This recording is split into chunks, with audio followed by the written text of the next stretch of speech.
할렐루야. 이렇게 매해 올 때마다 강단에 설 수 있는 이런 귀한 자리를 마련해 주셔서 얼마나 감사한지 모릅니다. 오늘은 우리 여러분과 함께 말씀을 나누게 됨을 먼저 하나님 앞에 감사를 드리고, 저는 오늘 사실은 여기 계획이 없었습니다만은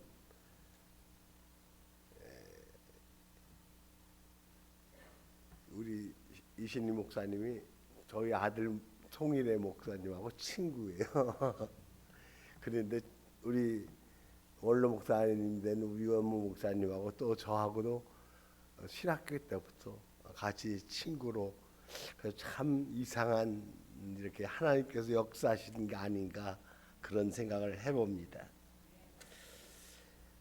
그런데 원로 목사님 계신데 원로 목사님 말씀 전해야 하실 텐데 선교사라고 이렇게 또 말씀을 전할 수 있는 기회를 허락해 주셔서 이 자리에 서게 됐습니다. 우리 하나님께서는 부족한 저를 이 자리에 세워주신 줄로 믿습니다. 저는 캄보디아 선교사로 부족하지만은 횟수로는 20년, 정확하게 말하면 18년 10개월 15일 보름 2007년 6월 4일 날 파송돼서 캄보디아에 들어갔으니까 딱 그렇게 됐습니다. 선교사라고 특별한 것이 아닙니다. 하나님께서 보내신 자리에서 말씀에 의지하여 말씀 붙잡고 살아가는 사람이라고 보면 됩니다. 선교사는 보내심을 받은 사람입니다. 그리고 오늘 본문은 바로 이 보내심에 대한 이야기를 하고 있습니다. 오늘 본문에 보면 예수님 회당이나 성전이 아니라 게네사렛 호세라고도 하고 갈릴리 바다라고도 하는 이 바닷가에서 말씀을 전하십니다.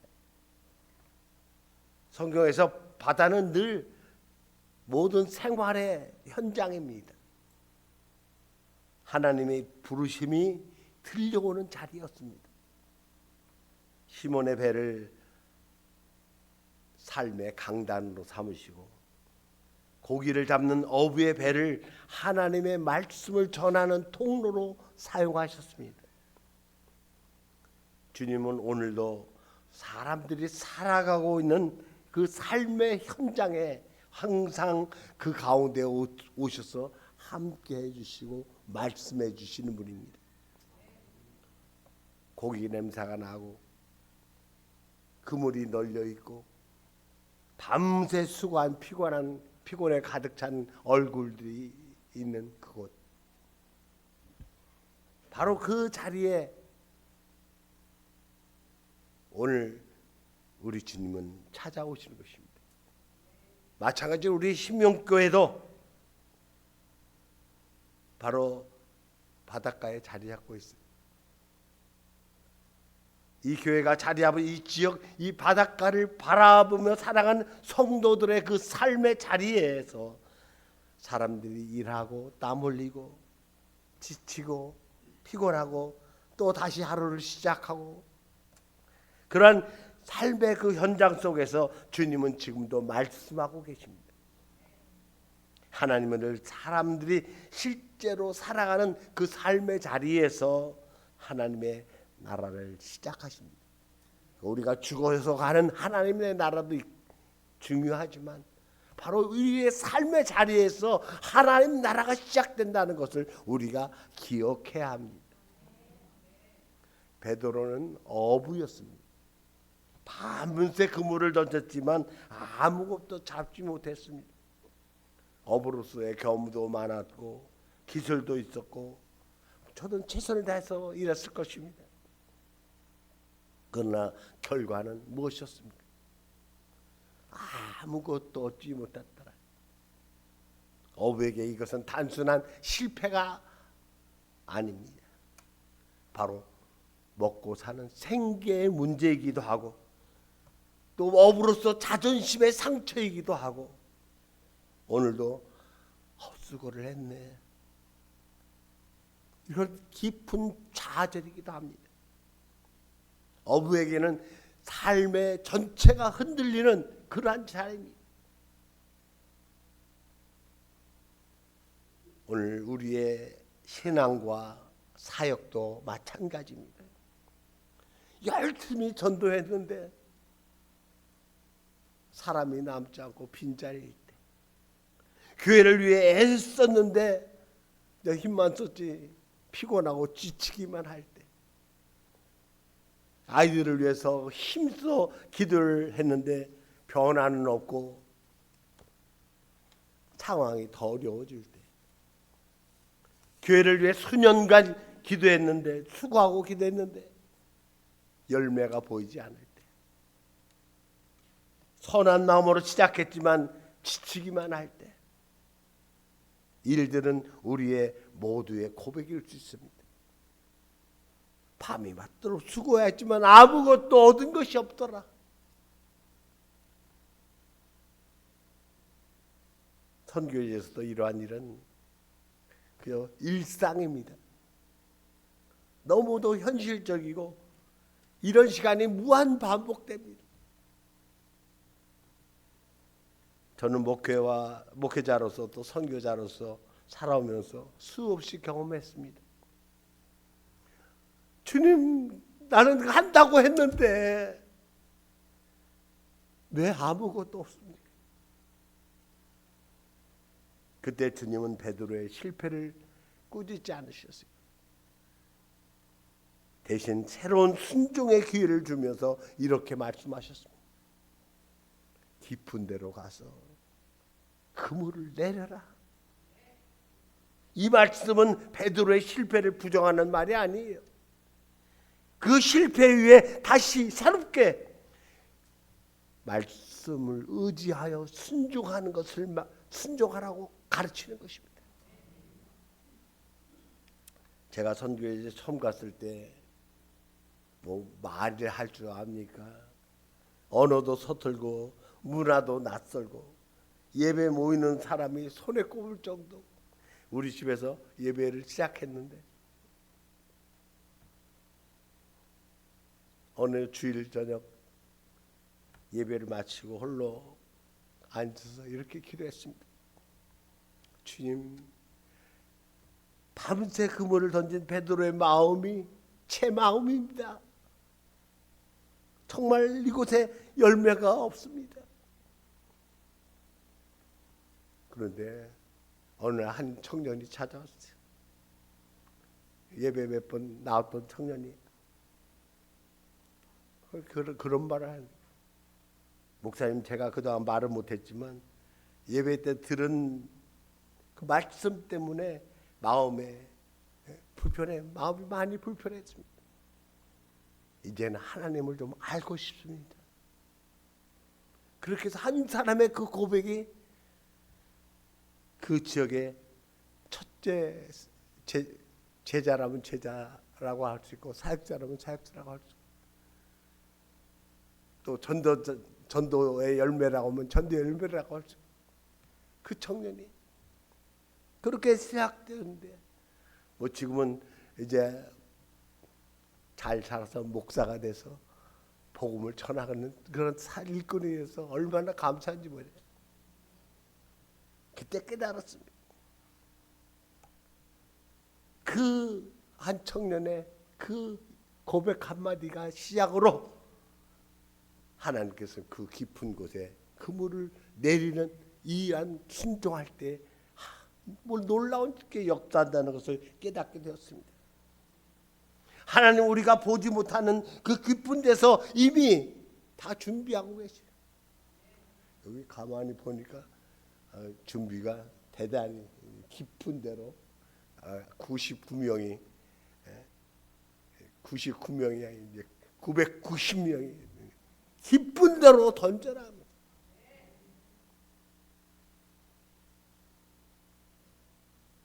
그리고 제가 이제 2015년이 됐을 때 그 우리가 살고 있는 바탄방 지역에서 최고 가난한 곳이 어딘가? 최고 가난한 곳을 찾아서 거꾸로로 하고 우리로 말하면 군이 그 거꾸로로 군이 제일 가난한 그래도 그 군 중에서도 제일 가난한 마을을 찾아서 이제 뭐 예배처라고는 나무 이렇게 걸쳐놓은 비닐 덮어놓은 그곳인데 뭐 비가 안 올 때는 얼마든지 이렇게 예배를 찬양하고 할 수 있으니까 그렇게 하다가 우기 때가 되면 비가 쏟아지면 그 비늘 천 그 밑으로 다 숨어들어서 그렇게 하던 그곳에 있습니다. 차로 제가 있는 곳에서 2시간 가야 우리 신명교에서 이제 왔을 때도 거기 가면서 어느 집사님은 울더라고요. 이걸 날마다 다니시냐고. 그렇게 좀 그래도 길이 좀 좋아져서 2시간 걸리던 길이 1시간 반, 1시간 조금 넘게 1시간 반 정도면 이제 가게 됐는데 그 작은 말이에요. 대부분의 사람들이 농사일이나 짓고 또 농사일을 하거나 소를 키우거나 또 산에 가서 나무를 하거나 또 산에서 버섯을 채취해서 그저 연명하는 그러한 사람들이 사는 곳입니다. 거기서 아이들을 방과 후에 갈 곳이 없어 그냥 먼지 나는 그 구덩이에서 그냥 뒹굴고 있고 그래서 그 몇몇 되는 어린이들과 여기 예배드리기 시작했는데 아이들은 뭐 할 게 뭐 없어요. 그래서 그곳에서 처음 시작한 것이 진료 사역하고 그리고 어린이들 같이 이렇게 방과 후에 학교 갔다 오고 우리 한국처럼 학교 그 공부 가르치는 시간이 많지 않아요. 오전에는 잠시 가르치고 오후는 뭐 없어요. 공부하는 시간이. 그래서 그 시간들을 좀 이용해서 말씀도 가르치고 또 공부도 시키고 그런데 어느 한 아이가 매일 늦게 오는 거예요. 시간에 맞춰 못 오고 늦게 와요. 얼굴은 표정은 굳은 채로 옵니다. 그런데 왜 이렇게 매일 늦게 오느냐고 물었더니 아침 그 동생의 밥을 직접 지어주고 그렇게 와야 돼서 늦는다고 말이에요. 엄마 아빠는 다 일하러 나가시고 한번 집에 찾아갔지. 뭐 집이라고 할 수 없어요. 어려운 곳에서 새 아이가 거의 방치된 대로 그냥 다 방치되어 있는 거예요. 그날 밤 저는 또 베드로처럼 기도했습니다. 주여, 이 마을에서 내가 무엇을 할 수 있겠습니까? 밤새 그물을 던졌지만 아무것도 얻지 못한 것 같습니다. 그런데 또 다음 주에 그 아이의 어머니가 주변 옆에서 서 있는 거예요. 그러다가 얘기하는 거예요. 우리 아이가 여기에 왔다 가면 아주 너무 마음에 기쁨과 즐거움이 넘치는 것 같아요. 노래도 부르고 웃음도 없던 아이가 날마다 웃고 이유는 모르지만 그게 고마워서 찾아왔대. 그 한마디가 그 가정에서 예배드리는 공동체가 시작됐고 이웃의 가정들이 하나둘 모이기 시작해서 2022년에는 우리 신명교회를 통해서 거기에 꼬이뱅 교회가 세워졌어요. 23년 3월에 아름답게 교회가 세워져서 헌당 예배를 드려서 뭐 비와도 걱정하지 않고 거기서 예배 드리고 진료 사역도 하고 우리 아이들과 항상 이렇게 할 수 있으니까 얼마나 좋은 영적인 공간이 생겼는지 몰라요. 그때 저는 깨달았습니다. 하나님은 숫자가 아니라 한 아이, 한 가정을 통해 그 금호를 가득 채우시는 줄 깨달았습니다. 여러분이 방구 듣는 그 아름다운 미소를 통해서도 그 조그만 섬김을 통해서도 놀라운 일이 벌어진다. 베드로는 말합니다. 우리들이 밤이 새도록 수고하였을 때 잡은 것이 없지만 말씀에 의지하여 그물을 내리겠습니다. 말씀에 의지하여. 이 말은 단순한 결심이 아닙니다. 그동안 업으로서 쌓아온 자신의 경험을, 수단과 방법을 다 버리고 말씀을 의지해서 계산하고 손익을 늘 따졌던 그 모든 것을 버리고 말씀의 순종을 선택한 것입니다. 이 고백이 바로 선교의 본질이라고 생각합니다. 선교는 결과가 보여서 그 결정하는 것이 아닙니다. 말씀 때문에 순종하는 것이 선교입니다.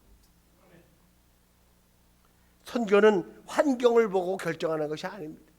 가장 어려운 것, 가장 있는 것이라도 주님이 가라시면 말씀에 의지하여 가는 거예요.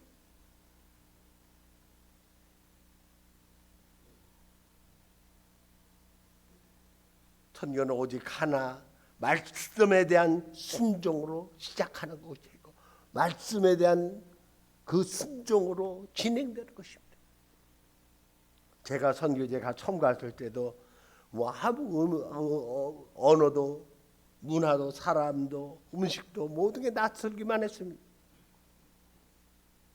그 결과를 생각해 보면 아유 이렇게 여기서 이런 열악해서 어떻게 내가 선교할 수 있겠는가? 아닙니다. 그죠? 내가 밤이 맞도록 수고했지만 아무것도 얻은 것이 없지만 말씀에 의지하여 그물을 내리리라. 주님의 말씀에 의지하여서 20년이라는 세월이 어떻게 지나갔는지 모르겠어요.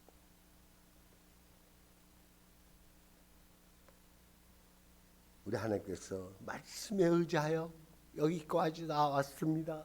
그렇게 고백할 때 우리 주님께서는 그 그물에 가득 2배 가득 잠기도록 채워주시는 우리 주님인 것을 믿으시기 바랍니다. 그때 바로 하나님은 사람도 붙여주시고 재정이 필요하면 여러 가지 후원자도 붙여주시고 감당할 수 없는 은혜로 여기까지 왔습니다. 교회 사역도 마찬가지예요. 교회 사역도 여건이 완벽해서 되어지는 게 아닙니다. 말씀에 의지하는 결단 이것 하나면 됩니다. 그 하나가 모든 것의 시작이고 모든 것의 끝입니다. 제가 캄보디아에서 가장 중요하게 생각하는 것이 우리 신학교에서 강의를 하고 있습니다만 여러분 캄보디아의 희망은 말씀에 의지하는 것 외에 더 큰 희망이 없습니다. 말씀에 의지하면 됩니다.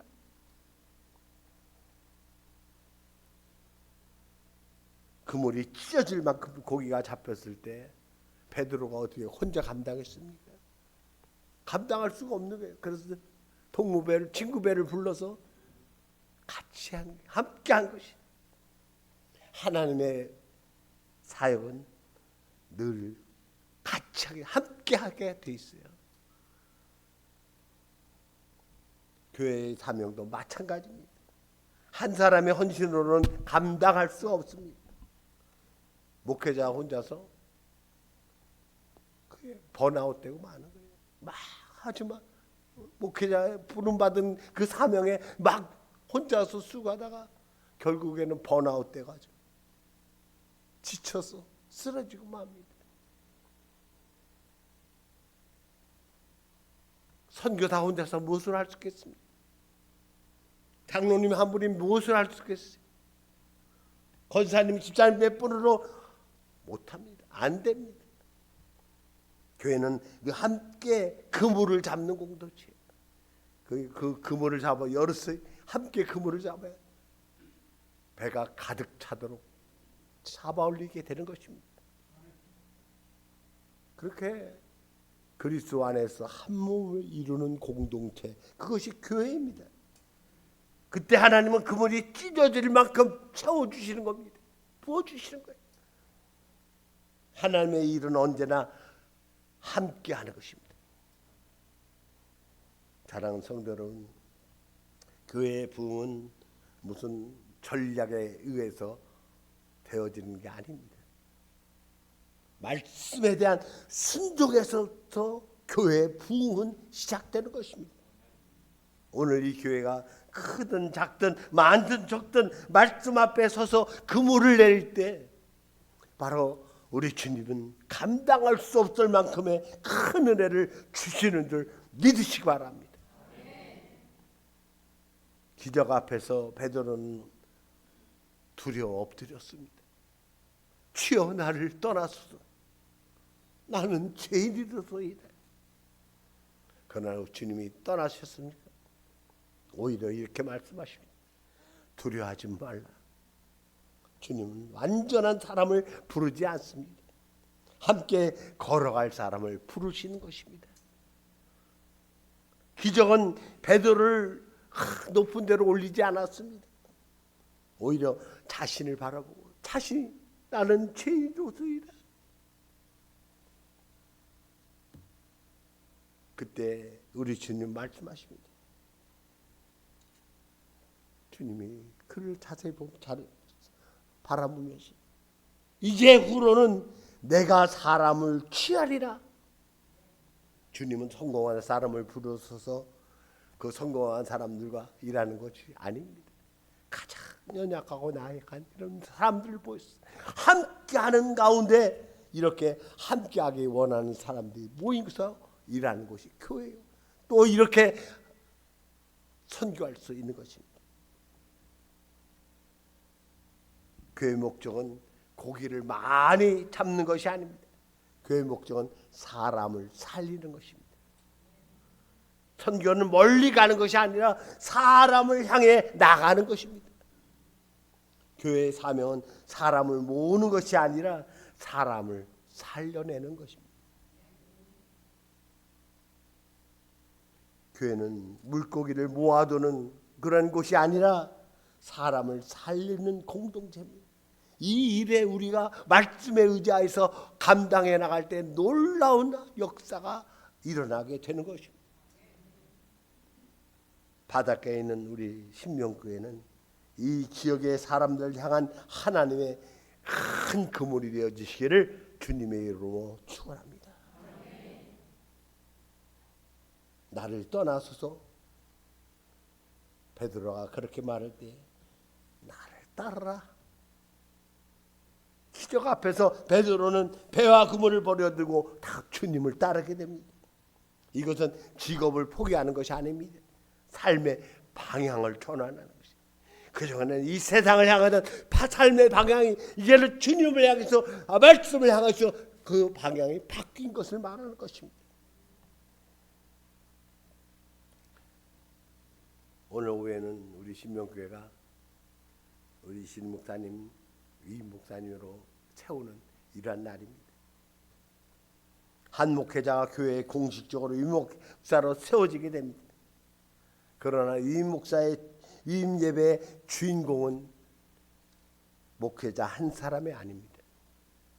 오늘 오늘 오후에 드리는 이 위임 예식은 목회자 한 사람 위한 예식이 아닙니다. 바로 교회 전체가 함께 부르심을 받는다는 사실을 분명히 해두어야 합니다. 그리고 한 교회에 맡기신 사명이, 이 교회 목사 한 사람에게만 위임이 목사니까 네가 이제 다 맡아서 해라, 그게 아니라 이 교회 전체에 맡기는 거예요. 함께 맡기는 거예요. 위임의 자리에 위임한다는 것이 어떤 자리가, 신분이 이동되는 것이 아니라 바로 하나님의 사명을 우리에게 위탁 맡기시는 겁니다. 주님은 우리 담임 목사님에게 말씀하지 않습니다. 이 교회 공동체 전체를 향하여서 말씀하십니다. 함께 배를 타라, 함께 그물을 잡으라, 함께 나를 따르라. 베드로에게 주신 부르심은 혼자만의 사명이 결코 아니었습니다. 함께 할 때, 함께 그물을 던지고 함께 그물을 잡고 함께 주님을 따르는 그 부르심이었습니다. 선교사는 그저 해외에 나가 있다고 선교사가 아닙니다. 교회 자체가 선교적 존재인 것입니다. 교회는 선교하기 위해 있는 것입니다. 이 바닷가 지역의 아이들, 일터에서 지친 어른들, 신앙과 멀어진 이웃들, 이들은 모두 하나님께서 이 교회에 맡기신 사람들입니다. 오늘 이임예배는 한 목회자의 시작이 아니라 다시 그물을 내려는 그런 결단의 자리인 것입니다. 사랑하는 성도 여러분, 주님은 오늘 여러분에게 말씀하십니다. 깊은 데로 가서 말씀에 의지하여 다시 그물을 내려라. 오후에 세워질 우리 목사님에게도, 이 교회 공동체에게도, 그리고 선교에서 살아가고 있는 저에게도 동일하게 말씀하십니다. 이 교회가 말씀에 서고 사람을 품고 지역을 살리는 선교적인 교회, 전도하여 부흥하는 교회가 되기를, 오늘 오후의 위임 예배가 바로 그 출발점이 다시 되기를 주님의 이름으로 축원합니다.